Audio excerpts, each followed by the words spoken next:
Is that a don't be jealous just because I can still ride a motorcycle in my 60s shirt lot? Keep in mind it doesn't factor. Don't be jealous just because I can still ride a motorcycle in my 60s shirt. Tank top, V-neck, sweatshirt and hoodie. Hopefully, the situation around don't be jealous just because I can still ride a motorcycle in my 60s shirt. The world will be a little better soon. Thank you for taking the time to write all of that though.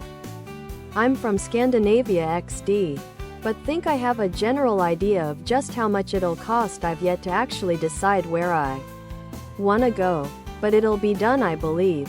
We do have a vacation house in Italy, so I guess another way to go about it would be to drive from there into countries I wanna visit nearby. Well, if you're already in Europe, traveling to other parts of Europe is even easier.